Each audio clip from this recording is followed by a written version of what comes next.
What happens when the most feared predator in the galaxy suddenly starts following orders from a species everyone considers weak? What secret lies hidden in human DNA that even apex hunters instinctively recognize? This is the story of how one human recruit turned the entire galactic military hierarchy upside down, not through strength or technology, but through something far more terrifying to alien minds: the ability to command natural-born killers with nothing more than quiet confidence. They called us soft. They called us fragile. They had no idea they were about to meet their new commanding officer. The transport ship Unified Dawn shuddered as it dropped out of hyperspace, and Lieutenant Sarah Chen pressed her face against the viewport to catch her first glimpse of Nexus Prime. The massive space station hung like a metallic spider in the void, its 8 arms stretching kilometers in every direction. Each arm housed different species quarters, training facilities, and command centers. This was where the Galactic Defense Force trained its elite units, and somehow, impossibly, Earth had earned a spot. Sarah adjusted her crisp human uniform, noting how different it looked from the exotic armor and biosuits worn by the other passengers. The Corvin beside her wore what looked like living metal that shifted and rippled with each breath. Across the aisle, a Thex crystalline exoskeleton caught the starlight and fractured it into rainbow patterns. She felt distinctly underdressed in her simple gray fabric uniform, but Admiral Morrison's words echoed in her mind: "Show them what human discipline looks like, Chen. No fancy tech, no genetic modifications. Just pure human excellence." The docking bay was chaos. Hundreds of beings from dozens of species moved with military precision, but each group clustered with their own kind. Sarah spotted the towering Vorthak warriors, their purple skin marked with ritual scars, practicing combat forms that would have shattered human bones. Near them, a squad of Zephyrian pilots moved through the air on gossamer wings, their movements too quick for human eyes to fully track. And then, she saw them. The Kythera. Even among this collection of aliens, they stood apart. 2 meters tall, covered in midnight black fur that seemed to absorb light rather than reflect it. Their faces were elongated, wolf-like, with golden eyes that missed nothing. Razor-sharp claws extended from their fingertips, and, when one yawned, Sarah caught a glimpse of fangs that could punch through starship hull plating. They moved with the fluid grace of born predators, and every other species in the bay gave them a wide berth. The Kythera had never been conquered. In 3,000 years of galactic civilization, they had never bent the knee to any authority except their own pack leaders. The fact that they had agreed to join the GDF at all was considered a diplomatic miracle. They served only because the current threat to the galaxy was deemed worthy of their attention.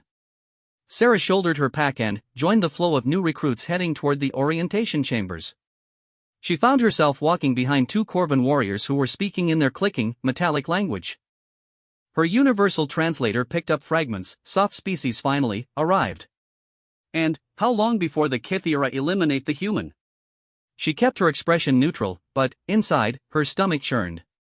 Earth's inclusion in the GDF had been controversial. Humans were young, weak by galactic standards, and possessed no special abilities. No enhanced strength like the Vorthak, no natural flight like the Zephyrians, no technological symbiosis like the Corvin. Just baseline biology and stubborn determination. The orientation chamber was a massive amphitheater that could accommodate the wildly different physiologies of the assembled species. Sarah found herself assigned to Section 7, near the back. As she climbed the steps to her assigned seat, she became acutely aware of the attention she was drawing.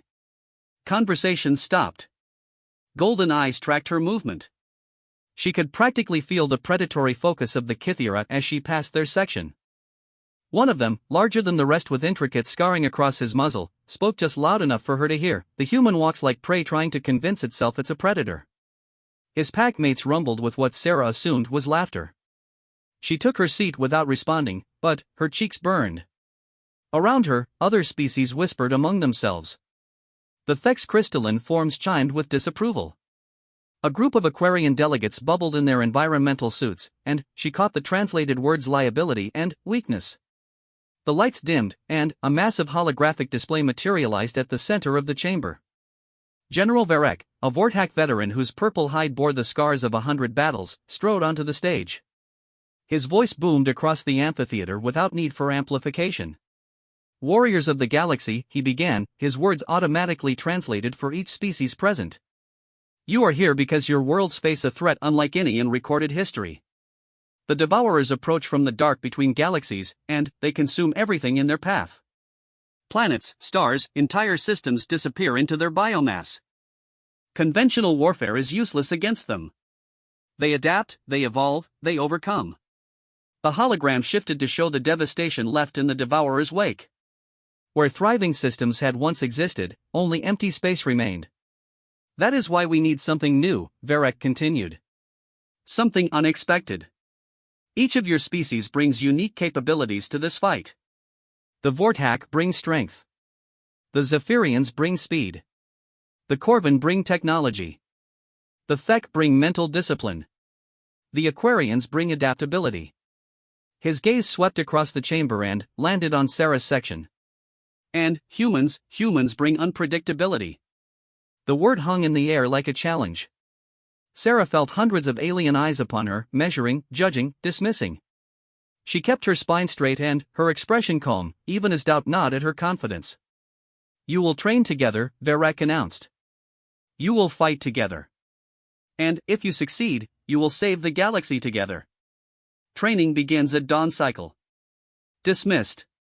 As the chamber emptied, Sarah found herself surrounded by a group of Kythera. They formed a loose circle around her, their golden eyes reflecting the chamber's emergency lighting. The largest one, the scarred leader she'd noticed earlier, stepped forward. His claws extended slightly, just enough to catch the light. Human, he said, his voice a low growl that her translator barely managed to interpret. I am Fenrix, Alpha of the Shadowmaw Pack. We have heard much about your species. They say you are tenacious. They say you never surrender. His lips pulled back in what might have been a smile, revealing those deadly fangs. They also say you break easily. Sarah met his gaze steadily. They say a lot of things about humans. Most of them are wrong. Fenrix tilted his head, studying her like a puzzle. We shall see. The training grounds care nothing for reputation. They reveal truth. He gestured to his packmates. We have survived because we recognize strength. In 3,000 years, only our own kind has earned our respect. Congratulations, Sarah replied. You're about to learn something new. The Kythera exchanged glances, their ears twitching in what she was beginning to recognize as amusement. Fenrix let out a sound that was part growl, part laugh. Bold words from such small prey. I look forward to seeing if you can support them. As the aliens dispersed to their quarters, Sarah remained in the chamber for a moment, staring at the holographic remnants of the Devourer briefing. Tomorrow would begin the real test. Not just her ability to keep up with species that could kill her without effort, but her ability to prove that humanity deserved its place among the stars. She thought about her family back on Earth, about the billions of humans who would never know if she succeeded or failed here. The weight of representation sat heavy on her shoulders. She wasn't just Sarah Chen anymore. She was humanity's ambassador to a galaxy that saw her species as an interesting footnote at best. The walk to her assigned quarters took her through the station's main corridor, a massive tube that connected all 8 arms. Through the transparent aluminum walls, she could see the stars wheeling slowly as the station rotated. Somewhere out there, beyond the edge of known space, an ancient enemy was approaching. And, somehow, the galaxy's best hope lay in the cooperation between species that had spent millennia viewing each other as aliens. Her quarters were small but comfortable, designed to accommodate human physiology. As she unpacked her few belongings, she found a data pad waiting on her desk. The message was from Admiral Morrison. Remember, Chen. You're not there to compete with them. You're there to complement them. Find what makes humans unique, and use it. Sarah set the pad aside and looked out her viewport at the training facilities visible on the station's outer ring. Massive chambers designed to simulate every conceivable combat environment. Anti-gravity chambers for the Zephyrians. High-pressure areas for the Aquarians. Gravity wells that would crush a human instantly for the Vortak. And, somewhere in those chambers, she would have to prove that a species with no claws, no fangs, no natural armor, and no special abilities could stand alongside the galaxy's apex predators. She was still staring out the viewport when she noticed a reflection in the transparent metal. Golden eyes, watching her from the corridor beyond. When she turned, she caught a glimpse of black fur disappearing around a corner. The Kythera were already studying her, learning her patterns, assessing her as either threat or prey. Sarah smiled grimly and closed the viewport shutter. Let them watch. Tomorrow, they would discover that being underestimated was humanity's greatest weapon. They expected her to be weak, to be fragile, to break under pressure. They had no idea that humans had spent their entire evolutionary history being the weakest predator on a planet full of things that wanted to eat them. And, somehow, against all odds, they had ended up ruling that planet. The Kythera thought they were apex predators. They were about to meet the species that had tamed wolves, domesticated cats, and convinced the fiercest animals on Earth to guard human homes and children. Sarah Chen went to sleep that night with a plan forming in her mind. She couldn't outfight them, couldn't outrun them, couldn't outthink their advanced alien minds. But she could do something they would never expect. She could earn their respect. Sarah woke to an alarm that sounded like grinding metal mixed with digital screaming. The station's universal wake-up call was designed to rouse every species simultaneously, which meant it was simultaneously unpleasant for everyone. She rolled out of her narrow bunk, splashed water on her face, and pulled on her training gear. The fabric felt thin compared to the armored suits she'd seen other species wearing, but Admiral Morrison's words echoed again: no special equipment, just human excellence. The main training deck was already bustling when she arrived. The space was enormous, with sections designed for different gravity conditions, atmospheric pressures, and combat scenarios. Sarah spotted the other human recruits scattered throughout the crowd. There were only 12 of them total, representing Earth's carefully chosen contribution to the GDF. They looked as nervous as she felt. Training Master Gorvek, a Vorthak whose scars told stories of battles across the galaxy, strode to the center of the deck. His voice boomed across the space without amplification, a feat that never failed to impress the human contingent. New cycles, new warriors, same eternal truth, he announced. Strength without wisdom is mere brutality. Wisdom without courage is worthless philosophy. Today, we discover which of you possesses the balance needed to face the devourers. The first exercise was deceptively simple: navigate an obstacle course that adapted to each species' natural abilities. Sarah watched as the Zephyrians soared through aerial challenges, their gossamer wings catching updrafts that lifted them effortlessly between floating platforms. The Vorthak smashed through barriers that would have stopped a tank, their purple hides absorbing impacts that would shatter human bones. When the Kythera took their turn, Sarah found herself holding her breath. They moved like liquid shadow, flowing around obstacles with predatory grace. Fenrix led his pack through the course, his scarred form moving with an economy of motion that spoke of countless hunts. They didn't just complete the course, they dominated it, treating each obstacle as prey to be efficiently dispatched. Humans, Gorvak called, and Sarah felt every alien eye in the training bay focus on her small group. The course reconfigured itself as they approached, obstacles scaling down to accommodate human limitations. Sarah heard the unmistakable sound of Kythera laughter, low rumbles that spoke of predators enjoying the sight of prey pretending to be dangerous. Look how it changes for the soft ones, one of them said, not bothering to lower his voice. Do they need the obstacles made of cushions as well? Sarah gritted her teeth and approached the starting line. The course ahead was challenging but manageable: wall climbs, precision jumps, balance beams, and problem-solving stations. Nothing a well-trained human couldn't handle, but also nothing that would impress beings who could leap between buildings or phase through solid matter. She started running. The first obstacle was a climbing wall with handholds that shifted every few seconds. Sarah had grown up rock climbing in Colorado, and her fingers found purchase on surfaces that looked impossibly smooth. Behind her, she could hear her fellow humans struggling with the same wall, but she was already moving to the next challenge. A series of platforms extended over a pit filled with some kind of energy field that made her skin tingle. The platforms moved in a seemingly random pattern, but Sarah watched for 3 seconds and found the rhythm. Not random at all, just complex. She leaped from platform to platform, never hesitating, never doubting. The problem-solving station presented her with an alien puzzle box, its surface covered in symbols that shifted and changed. While her fellow humans tried to decode the symbols, Sarah ignored them entirely.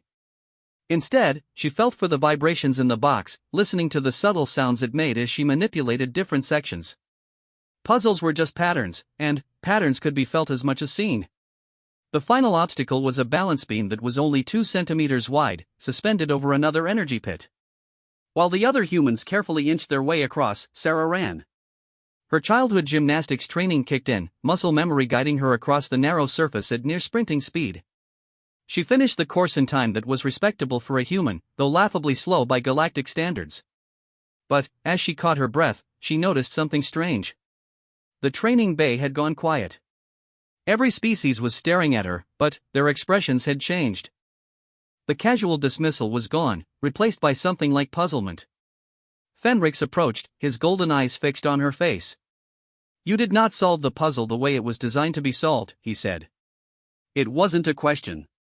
I solved it the way I needed to solve it," Sarah replied. "The balance beam. You ran across it." Again, not a question, but a statement that seemed to perplex him. "It was faster. It was dangerous." Sarah shrugged. "Everything's dangerous if you think about it too much." Fenrix tilted his head, studying her. "You are different from what we expected of humans." Before Sarah could respond, alarms began blaring throughout the training deck. Not the gentle chimes that signaled schedule changes, but harsh, urgent tones that made every warrior in the bay tense up. Emergency lights bathed the space in red. "All personnel to battle stations," came the announcement in a dozen languages. "Devourer scout detected at the edge of the system." This is not a drill. The training bay exploded into controlled chaos as species scattered to their emergency positions. Sarah found herself swept along with the crowd toward the observation deck, where massive viewports looked out into space. In the distance, barely visible as a dark smudge against the stars, something moved. "There," said Commander Zex, a Thek whose crystalline body chimed with anxiety. "Scout bioship. If it reports back to the main swarm." "It won't," General Verek said grimly. "But we need to capture it intact if possible. Study its capabilities, learn its weaknesses." Sarah pressed closer to the viewport, watching as GDF ships moved to intercept the alien vessel. The Devourer Scout was unlike anything in their databases, a writhing mass of biological components that seemed to shift and change as she watched. No clear hull, no visible weapons, no recognizable technology at all. "Conventional attacks aren't working," reported a Corvin technician. "It's absorbing our energy weapons and adapting to our kinetic projectiles." On the tactical display, Sarah watched the engagement unfold. The scout ship moved in patterns that defied physics as humans understood it, folding space around itself and regenerating damage faster than the GDF ships could inflict it. Worse, it was learning. Each attack became less effective as the creature adapted its defenses. "We need to get boarding teams onto that thing," Verek decided. "Study it from the inside while our ships keep it distracted." "Sir," said Fenrix, stepping forward. "My pack volunteers. We are hunters. This creature is merely unusual prey."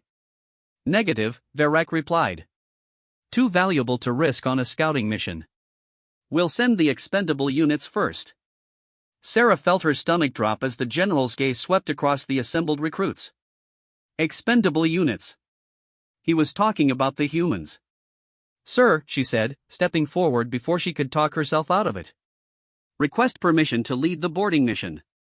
The observation deck went silent. Every alien in the room stared at her as if she'd just volunteered to juggle neutron stars. "Chen," said Commander Morrison's voice through the comm system. "Stand down. You're not ready for this kind of operation." But Fenrix was studying her with new interest. "General," he said slowly, "if the human believes she can succeed where our technologies fail, perhaps we should trust her judgment." "Trust her judgment?" Zex's crystalline form chimed with disbelief. "She's barely completed basic training. What could a human possibly do against a devourer?" Sarah took a deep breath. "The scout isn't responding to conventional attacks because it's evolved to counter conventional thinking. It expects us to fight it like a ship. But what if we don't fight it like a ship? What if we treat it like what it really is?" "Which is?" Verek prompted. "A living creature," Sarah said. "And every living creature has instincts that can be exploited." Fenrix's ears twitched forward, a sign of sudden interest. "Explain." Sarah pointed at the tactical display, where the scout continued to evade and adapt to the GDF's attacks. "Look at its movement patterns. It's not random. It's territorial behavior. The ship isn't just defending itself, it's protecting something. Probably its communication array or some kind of sensory organ." "You're saying we should approach it like a predator stalking prey," Fenrix said, his voice carrying a new note of respect. No, Sarah replied. I'm saying we should approach it like prey that's smart enough to become the predator. The training deck erupted in debate. Species that had barely acknowledged the human's presence were suddenly arguing about the merits of Sarah's proposal. Some dismissed it as desperate improvisation. Others found merit in the unconventional approach. But Fenrix had gone very still, his golden eyes fixed on Sarah with an intensity that made her skin prickle. When he spoke, his voice carried the weight of absolute certainty. I will accompany the human on this mission. The deck went silent again. A Kythera pack leader volunteering to follow a human recruit into battle was unprecedented. It violated every principle of their hierarchical society. Fenrix, Varek said carefully, are you certain? Your pack laws, my pack laws demand that I recognize strength wherever I find it, Fenrix interrupted. This human sees what we have missed. She thinks like a hunter, not a warrior. Against creatures that evolve to counter warfare, perhaps hunting is what we need. Sarah felt a chill run down her spine as she realized what was happening. Somehow, without meaning to, she had just passed a test she didn't know she was taking. The most feared predator species in the galaxy had just acknowledged her as worthy of following into battle. Very well, Varek decided. Shen, you'll lead a small boarding team. Fenrix will provide tactical support. But, if this fails, it won't fail, Sarah said with more confidence than she felt. I just need a small team, stealth insertion gear, and something that can disrupt biological electrical systems. As the deck cleared and preparation began for the boarding mission, Sarah found herself face to face with Fenrix.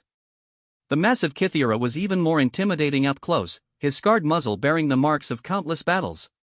But his golden eyes held something new, not respect exactly, but recognition. Human, he said quietly, you realize that if you succeed in this mission, everything changes. My pack will follow you. Other Kythera will take notice. You will no longer be seen as prey. Sarah met his gaze steadily. And, if I fail? Fenrix's lips pulled back in what might have been a smile, revealing those deadly fangs. Then, I will die beside you, and my pack will sing songs of the human who was worthy of a warrior's death. Sarah nodded, feeling the weight of responsibility settle onto her shoulders. In the next few hours, she would either prove that humanity deserved its place among the stars, or she would die trying. But either way, she would face it with the loyalty of the galaxy's apex predators. As she headed to the armory to prepare for the mission, she couldn't help but smile. The other species thought they were sending the expendable humans on a suicide mission. They had no idea they were about to witness the beginning of a revolution in galactic warfare. The Devourers had evolved to counter conventional military thinking. But they had never encountered human unpredictability backed by Kythera loyalty. That combination was about to change the course of the war. The boarding pod Shadow Strike was designed for Kythera operations, and it showed. Sarah found herself cramped into a space built for beings who moved like liquid and thought in 3 dimensions. Fenrix occupied the seat beside her, his massive frame somehow fitting perfectly into a space that seemed impossibly small for him. Behind them, 3 more Kythera warriors from his pack made the tiny compartment feel even more claustrophobic. Approaching insertion point, announced the pod's pilot, a young Zephyrian whose wings were folded tight against the cramped cockpit. Devourer Scout is holding position, still adapting to the fleet's harassment fire. Through the pod's viewport, Sarah could see the alien vessel more clearly now. It was worse than the tactical displays had suggested. The thing wasn't just biological, it was actively organic, its surface rippling and flowing like muscle tissue under transparent skin. Tendrils waved in vacuum as if tasting the void, and what might have been eyes opened and closed along its hull in patterns that hurt to look at directly. It knows we're here, said Vex, Fenrix's second-in-command. Her voice carried the growling undertones typical of female Kythera, but Sarah was learning to distinguish between aggressive posturing and actual threat. This was pure observation. See how its attention patterns shift? It's tracking our approach vector. Sarah studied the creature's movements, trying to see past her human revulsion to understand what they were really facing. It's not just tracking us, she said slowly. It's curious. Look at the tendril movement, that's exploratory behavior, not defensive. Fenrix's golden eyes fixed on her. You read biological behavioral patterns? I grew up on a ranch, Sarah explained, checking her equipment one final time. You learn to read animal body language or you get hurt. Predator, prey, curious, aggressive, territorial, they all have tells. And, what is this creature telling you? Sarah watched the alien ship's undulating surface for another moment. It's never encountered anything like us before. The main swarm probably sent it here to gather data, but it's getting data it doesn't know how to process.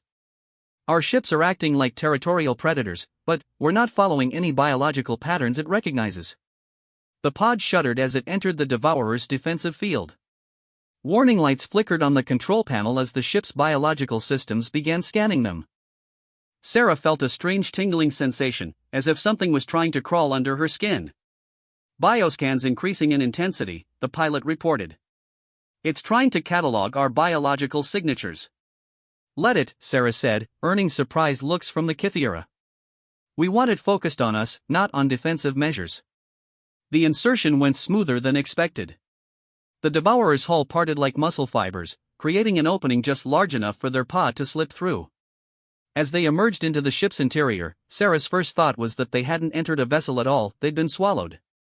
The walls pulsed with rhythmic contractions. Bioluminescent nodes provided shifting, organic light that cast everything in sickly green shadows. The air was breathable but thick with alien pheromones that made Sarah's eyes water. Everywhere she looked, biological machinery performed functions that conventional technology couldn't match. Thermal readings indicate the ship's core is 3 levels down and 2 sections forward, Fenrix reported, consulting his scanner. But the layout keeps changing. Corridors are rerouting themselves as we watch. Sarah pulled out her own scanner, a simple human device that looked primitive compared to the Kythera equipment. But sometimes primitive was better. My readings show the same thing, but look at the pattern of changes. It's not random, it's responsive. The ship is trying to guide us somewhere. Vex's claws extended slightly. A trap.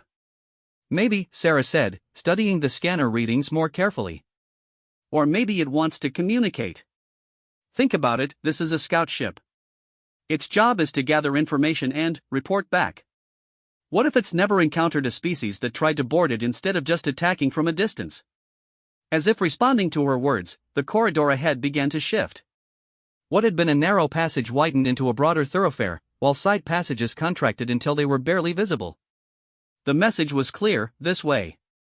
Fenrix growled low in his throat. We are being herded. Yes, Sarah agreed. The question is whether we're being herded toward a trap or toward whatever passes for this thing's bridge. Either way, we need to move forward. They advanced through corridors that pulsed around them like arteries. Sarah found herself in the lead, partly because she was the mission commander, but mostly because the Kythera were having trouble adapting to an environment that responded to their presence. Their natural predator instincts were screaming warnings about walking into an obvious trap, while Sarah's human pragmatism let her accept that sometimes the obvious path was the correct one. Movement ahead, Vex reported, her enhanced hearing picking up sounds that Sarah couldn't detect. Multiple contacts, irregular patterns. They rounded a bend and found themselves facing the first active devourer creatures they'd encountered. Sarah's initial impression was of jellyfish crossed with spiders, if jellyfish had too many eyes and spiders had tentacles that ended in neural interfaces. The creatures floated through the organic corridors, tending to the ship's systems with movements that suggested intelligence rather than mere instinct. One of the creatures approached them, its multiple eyes focusing on Sarah with unsettling intensity. The Kythera tensed, ready to attack, but Sarah held up a hand. Wait, she said quietly. It's not showing aggressive behavior. The creature extended a tendril toward her, stopping just short of contact. Sarah could see neural patterns flickering along its length, complex information flows that suggested communication attempts rather than attack preparation. It wants to interface with you, Fenrix said, his voice tight with concern. Physical neural contact. Extremely dangerous. Sarah studied the creature's posture, applying every instinct she developed reading animal behavior. Not dangerous, she said finally. Desperate. Look at its positioning, it's not threatening us, it's pleading with us. Pleading for what? Understanding. Sarah made a decision that would have horrified her commanders back on Earth. She extended her hand toward the creature's tendril. Sometimes you have to trust the animal to know what it needs. The moment the Devourer's tendril touched her skin, Sarah's world exploded into sensation. Not painful, exactly, but overwhelming. Information flooded her mind, images, emotions, concepts that her human brain wasn't designed to process. She saw the galaxy from the Devourer's perspective, watched worlds consumed not out of malice but out of desperate necessity. The Devourers were refugees. Their home galaxy was dying, consumed by something even worse than they were. The biomass they harvested wasn't conquest, it was an attempt to build enough organic material to survive the journey to a new home. They had been fleeing across intergalactic space for millions of years, and they were starving. But that wasn't the most shocking revelation. The creature showed her something else, something that made her gasp in recognition. The Devourers had encountered humans before. Long ago, in their home galaxy, they had tried to consume a world called Terra. But the humans there had done something impossible, they had convinced the Devourers to change course. Sarah. Fenrix's voice seemed to come from very far away. Break contact. You've been connected too long. With effort, Sarah pulled her hand away from the tendril. The creature floated backward, its eyes now focused on her with something like hope. Around them, the ship's corridors had changed again. Where before they had been guided down a single path, now multiple routes opened before them. What did you see? Vex demanded. The truth, Sarah said, her voice hoarse from the neural contact. And a chance to end this war without destroying either side. She turned to face Fenrix, seeing her own shock reflected in his golden eyes. The Devourers aren't invaders. They're refugees. And, somehow, humans are the key to communicating with them. The ship shuddered around them, but not from battle damage. Through the organic walls, Sarah could hear something like singing, a harmonic frequency that resonated through the entire vessel. The crew creatures were communicating with the main swarm, reporting their findings. They're calling off the attack, she realized. The scout is telling the swarm that they've found something important. Fenrix's expression was unreadable. You've changed the course of galactic history with a single touch. Maybe, Sarah said, still processing what she'd experienced. But we need to get back to the fleet and explain what's happening before some trigger-happy commander decides to blow us all to pieces. As they made their way back through the ship's reconfiguring corridors, Sarah's mind raced with possibilities.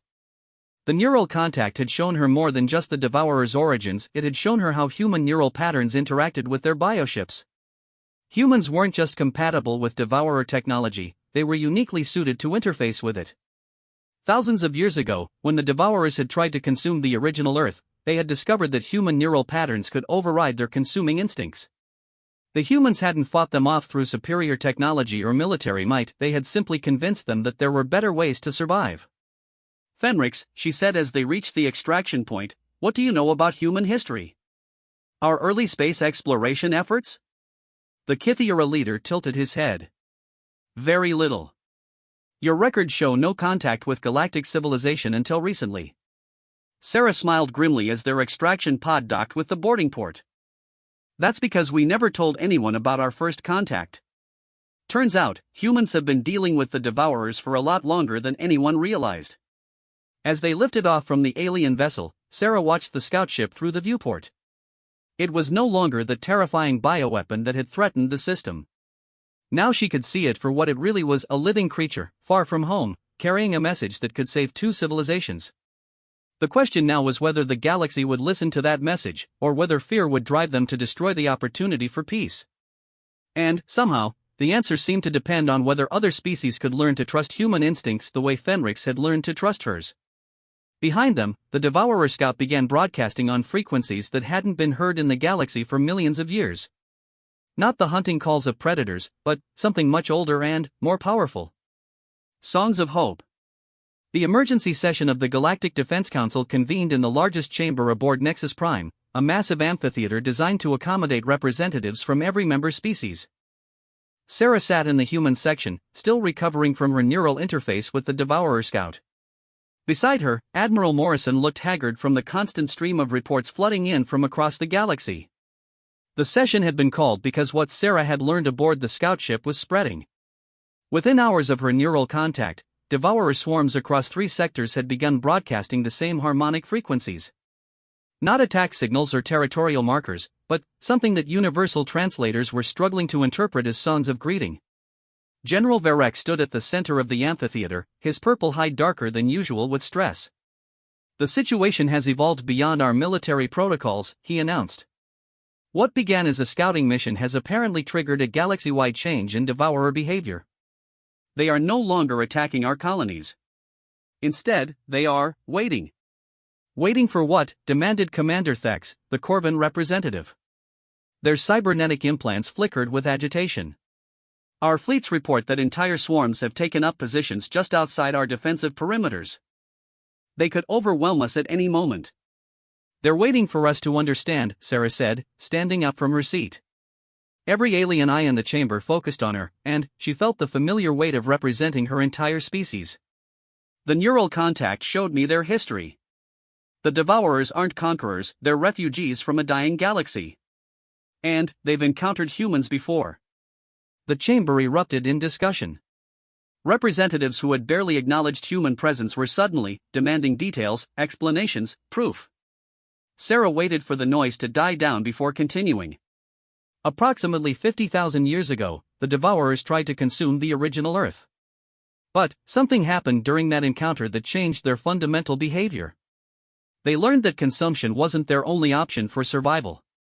Impossible, declared High Chancellor Zeth, the Aquarian leader. Bubbles rose from her environmental suit as she spoke. There are no records of such contact in galactic databases. Because it happened before galactic civilization existed, Sarah explained. Before faster-than-light communication, before the GDF, before most species had left their home systems. Early humans somehow convinced the Devourers to find another way. Fenric stood up from the Kythera section, his scarred form commanding attention even in this assembly of galactic powers. The human speaks truth, he said, his voice carrying across the chamber without amplification. I have witnessed her ability to interface with devourer biotechnology. She succeeded where our conventional approaches failed. You're suggesting we trust the judgment of a single recruit over the combined military wisdom of the galaxy? Thex's cybernetic voice carried clear skepticism. I'm suggesting we trust the judgment of someone who has actually communicated with them, Sarah replied. The neural interface wasn't just one way. The scout ship learned about us too. It knows that humans can serve as intermediaries between devourer bioships and galactic technology. Sarah pulled up the holographic data from her scanner, displaying the bio readings she'd taken aboard the scout ship. Look at these patterns. Devourer neural networks operate on frequencies that most species can't access safely. But human brain patterns naturally synchronize with their biosystems. We can interface with their technology without being consumed by it. Even if that's true, said General Varek, what exactly are you proposing? That we negotiate with creatures that have already consumed hundreds of worlds? I'm proposing that we find out what they really need, Sarah said. The scout ship showed me images of their home galaxy. Something called the void hunger consumed everything there, stars, planets, entire systems. The Devourers are the survivors, and they've been fleeing across intergalactic space for millions of years. She manipulated the hologram, showing the progression of Devourer movement across the galaxy. Look at their consumption patterns. They're not randomly destroying worlds. They're harvesting specific biological materials, creating something. The question is what? Admiral Morrison stood up beside her. Our analysis suggests they're building something massive, he said. Long-range scans have detected artificial structures in the void between galaxies. Biological constructions on a scale we've never seen before.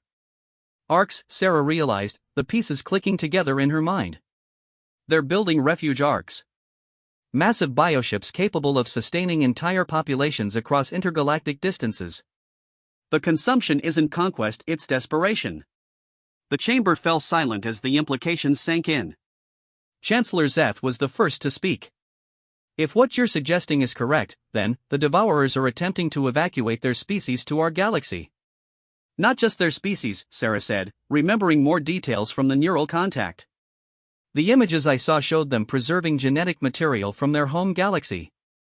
They're trying to save whatever they could from the void hunger. That changes nothing, Thex declared. We cannot simply allow them to consume our worlds, regardless of their motivations. We don't have to, Sarah replied. That's what I learned from the neural contact. Humans can communicate with them. We can negotiate alternatives. Fenrix stepped forward. The human has proven her ability to understand these creatures. My pack will support whatever course of action she recommends. The statement sent ripples of shock through the chamber. The Kythera had never submitted to outside leadership in their recorded history. Other representatives began murmuring among themselves, and Sarah could see the political calculations taking place in real time. You're asking us to trust our survival to untested human theories, said Commander Vross, a Vorthak military leader whose scars rivaled Fenrix's own. What guarantee do we have that these creatures will honor any agreement? What guarantee do we have that we can defeat them militarily? Sarah countered.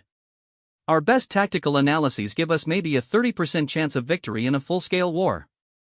And even if we win, we'll lose billions of lives in the process. She gestured to the hologram, highlighting the Devourer positions throughout the galaxy. But, look at their current behavior. They've stopped attacking. They're waiting. They're giving us time to understand, time to find a peaceful solution. That's not the behavior of mindless consumers. Admiral Morrison added his support. Earth Command has authorized Lieutenant Chen to serve as our primary negotiator with the Devourers. We believe her unique compatibility with their biosystems makes her our best hope for peaceful resolution. And if she's wrong? Vross demanded. If these creatures betray any agreement? Fenrix's lips pulled back in what might have been a smile, revealing his deadly fangs. Then, they will face the combined fury of every predator species in the galaxy, united under human leadership. The words hung in the air like a gauntlet thrown down. Sarah felt the weight of what Fenrix was really saying. The Kythera weren't just supporting her negotiation efforts, they were offering to accept human command in the coming conflict. The Shadowmaw Pack speaks for all Kythera, Fenrix continued. We have seen the humans' courage in battle and wisdom in strategy. If she can forge peace where our weapons have failed, she has earned our loyalty. Other predator species began to stir. Representatives who had never worked together were suddenly looking at each other with new consideration. The idea that humans might serve as a bridge between different military traditions was taking root. Sarah realized that something historic was happening. Not just first contact with the Devourers, but the formation of something new, a unified galactic response that put human diplomatic instincts at the center of military planning. General Varek, she said formally, I request permission to attempt direct communication with the main Devourer swarm. Full neural interface, with Kythera tactical support. Absolutely not, Morrison said immediately. The risks are acceptable, Fenrix interrupted. I will personally ensure her safety during the interface. The pack has sworn this oath. Varek looked around the chamber, reading the mood of the assembled representatives.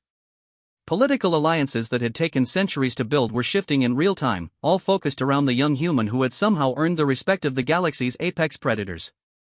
Very well, he decided. Lieutenant Chen will attempt communication with the primary Devourer swarm. But this will be a joint operation. Kythera tactical support, Corvin technical assistance, Vorthak heavy escort, and Zephyrian reconnaissance. And if I succeed in establishing communication? Sarah asked. Then, you'll have the authority to negotiate on behalf of the Galactic Defense Force, Varek replied. Full diplomatic immunity, backed by the combined military might of the Alliance. As the chamber began to empty and species representatives hurried to prepare for the unprecedented mission, Fenrix approached Sarah. His golden eyes reflected something she was learning to recognize as Kythera approval. Human, he said quietly, you realize that success in this mission will change more than just our relationship with the Devourers. You will have united the galaxy's predator species under common purpose. That has never been achieved before. Sarah nodded, feeling the weight of responsibility settling onto her shoulders like a mantle. I know. The question is whether I can live up to the trust you're all placing in me. Fenrix's scarred muzzle split in what was definitely a smile this time. You already have. The moment you chose to trust your instincts over your fears, you proved yourself worthy of the pack's loyalty. Now we will see if the rest of the galaxy is wise enough to follow where predators dare to lead. As Sarah prepared for what might be the most important conversation in galactic history, she couldn't help but think about the irony. Humans had spent their entire history being hunted by creatures more powerful than themselves. Now, They were about to lead the galaxy's most feared predators in an attempt to make peace with the ultimate hunters. The Devourers were about to discover why the species that had survived being prey for millions of years was uniquely qualified to understand their desperation. The massive bioship worldseed hung in space like a living mountain, its surface rippling with patterns that suggested consciousness on a scale beyond human comprehension. It was the largest Devourer construct ever encountered, and, through its transparent biological hull, Sarah could see entire ecosystems functioning within its depths. This wasn't just a ship, it was a mobile world, carrying the genetic legacy of a dying galaxy. Sarah stood on the bridge of the GDF flagship Unity, surrounded by representatives from every major species in the Alliance. The neural interface headset she wore was a hybrid of human technology and Kythera bioengineering, designed to protect her mind during extended contact with Devourer consciousness. Beside her, Fenrix monitored her vital signs with predatory focus, ready to sever the connection if necessary.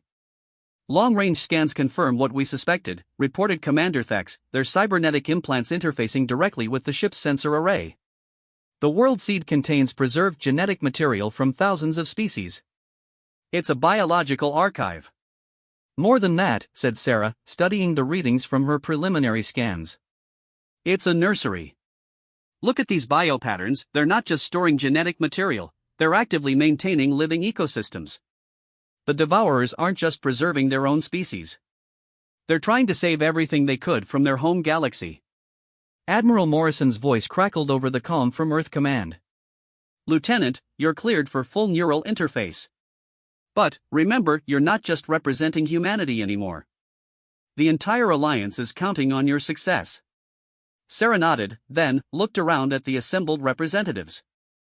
In the months since her first contact with the scout ship, everything had changed. The Kythera had formally acknowledged human leadership in interspecies negotiations. The Vorthak had integrated human tactical flexibility into their military doctrine. Even the Corvin had begun studying human intuitive problem-solving methods. Beginning interface sequence, she announced, placing her hands on the bioneural contacts. The moment her consciousness touched the worldseed's massive mind, Sarah felt herself expanding beyond individual awareness. She was no longer just Sarah Chen, she was part of a vast collective consciousness that spanned galaxies and eons. The experience would have shattered a mind unprepared for it, but her previous contacts had built up her neural pathways gradually. Welcome, Bridge Builder, the voice that spoke in her mind was impossibly ancient, carrying the weight of civilizations that had risen and fallen before Earth's sun had ignited. But there was something familiar about it, something that resonated with memories she didn't know she possessed. You carry the pattern, the voice continued. The same neural signature that saved us before. Suddenly, Sarah was experiencing memories that belonged to the world seed itself.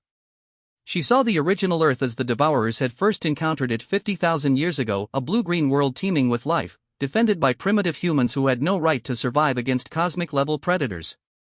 But the humans had done more than survive. They had communicated. She watched through the worldseed's memories as early humans, led by figures whose names had been lost to prehistory, had made contact with the first Devourer scouts. Instead of fighting or fleeing, they had offered something unprecedented: partnership. The humans had shown the Devourers how to harvest biological resources without destroying the ecosystems that produced them. They had taught sustainable consumption, symbiotic relationships, the concept of cultivation rather than devastation. Most importantly, they had demonstrated that survival didn't require the extinction of others. Your species taught us that there were alternatives to endless hunger, the world seed explained. We learned to preserve rather than consume, to nurture rather than destroy. But, when the void hunger came to our galaxy, even those lessons were not enough. Sarah experienced the final days of the Devourer's home galaxy through the collective's memory. The void hunger was something beyond biological understanding, a force that consumed not just matter and energy, but the very possibility of existence. Stars didn't just die when it passed, they were retroactively prevented from ever having existed. We saved what we could, the world seed continued, its massive consciousness heavy with ancient grief. Genetic patterns, cultural memories, the seeds of worlds that will never bloom again. But we have wandered in the void between galaxies for millions of years. We grow weary, and our preserved worlds begin to fail. Sarah felt the desperation behind the Devourers' recent attacks. They weren't conquering, they were trying to find a new home before their biological arcs failed completely. The consumption of worlds was a desperate attempt to replenish failing ecosystems, not malicious expansion. I understand, she said aloud, knowing that her words would reach both the World Seed and her allies on the Unity's bridge. You're not invaders. You're gardeners trying to find new soil before your seeds die. Yes. But this galaxy's species fight us with the same desperation we once fought the void hunger. They see only the destruction our arrival has caused, not the preservation we attempt. Sarah opened her mind wider, allowing the World Seed to access not just her memories, but the collective knowledge she had gathered from her time with the GDF. She showed it the alliance that had formed, the species that had learned to work together, the technologies that could be adapted for preservation rather than war. This galaxy has learned cooperation, she explained. Different species working together, sharing resources, supporting each other's survival. What if we could expand that cooperation to include you? The response was immediate and overwhelming. Through the World Seed's consciousness, Sarah felt the attention of dozens of other Devourer arcs scattered throughout the galaxy. They were all listening, all hoping for the possibility she was suggesting. Show us, the collective requested. Sarah drew upon her experiences with the Alliance, sharing memories of Kith-era predators working alongside human diplomats, of Corvin technology integrated with Vorthack strength, of species that had once been enemies learning to trust each other's unique capabilities. The galaxy has room for everyone, she said. Dead worlds can be terraformed. Barren systems can be seeded with new life. Your genetic archives could restore ecosystems that this galaxy has lost to war and exploitation but the species here fight us. They fear our consumption because they don't understand your purpose, Sarah replied. But they can learn. They did before, and they can again. She opened her consciousness to show the World Seed something else, the gradual acceptance of human leadership by species that had initially dismissed them as weak. The process by which mutual understanding could overcome fear and prejudice. You propose symbiosis, the World Seed said. Your species as intermediaries, translating between biological and technological paradigms. More than that, Sarah said. I propose partnership. Your knowledge of biological engineering combined with galactic technology. Your genetic archives used to restore damaged worlds. Your bioships working alongside conventional fleets to defend against threats like the void hunger. The silence that followed stretched across star systems. Sarah could feel the collective consciousness of the Devourers processing her proposal, weighing possibilities against risks, hope against fear. Finally, the World Seed spoke again. There is wisdom in your proposal. But implementation will require trust that has been broken by conflict.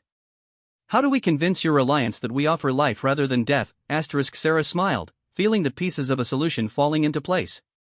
We start small. One world, one partnership. Prove that cooperation works, then expand from there. She turned her consciousness toward the Unity, including her allies in the conversation. There's a dead system in Sector 7. Clarith Prime was strip-mined by the Corvin before they developed sustainable technology. What if the Devourers could restore it using their genetic archives? Show the galaxy what biological reconstruction looks like instead of consumption. Through the neural link, she felt Fenrix's approval, Thex's calculated interest, even Admiral Morrison's cautious optimism. The Alliance was listening, considering. This restoration would require unprecedented cooperation, the World Seed warned. Devourer biotechnology interfacing with galactic systems, our gardenerships working alongside your construction fleets, led by humans, Fenrix's voice came through the link. The bridge builders who can interface with both paradigms. Sarah felt a shift in the galactic political landscape as the word spread through the communication network. Other species were beginning to understand what the Kith-era had recognized months ago, that humanity's greatest strength wasn't military might or advanced technology, but the ability to build trust between natural enemies. We accept your proposal, the World Seed decided. One world, one chance to prove that gardening is superior to consumption. But if your alliance betrays this trust then, you'll face every predator species in the galaxy united against you, Sarah said with quiet confidence. But that won't happen. Because humans don't just build bridges between species. We guard them. As the neural interface began to disconnect, Sarah felt something unexpected. The World Seed was leaving part of itself linked to her consciousness. Not a controlling influence, but a permanent communication channel. She would carry the voice of the Devourers with her, just as she carried the trust of the Alliance. Status report, Admiral Morrison's voice came through the calm as Sarah removed the interface headset. Mission successful, she replied, looking around at the assembled representatives. We have an agreement. The Devourers will attempt to restore Clarith Prime using biological reconstruction. In exchange, the Alliance will provide technological support and guarantee their safety during the operation. Fenrix's golden eyes reflected satisfaction. And, if the restoration succeeds? Sarah felt the weight of the future settling onto her shoulders. Then, we begin the real work. Teaching a galaxy that survival doesn't require choosing between predator and prey. That sometimes, the strongest choice is to choose cooperation over conquest. As the Unity began transmitting the agreement to Alliance headquarters, Sarah stood at the viewport watching the world seed in the distance. The massive bioship was already changing, its surface patterns shifting to configurations she had never seen before. It was preparing for the most important gardening project in galactic history. Behind her, representatives from dozens of species worked together to plan an unprecedented partnership between biological and technological paradigms. And, at the center of it all, humans served as the bridge between wildly different forms of consciousness. The Devourers had learned long ago that humans could teach predators to become gardeners. Now the galaxy was about to discover that humans could teach gardeners to work alongside the greatest predators in known space. The war was over. The real work was just beginning.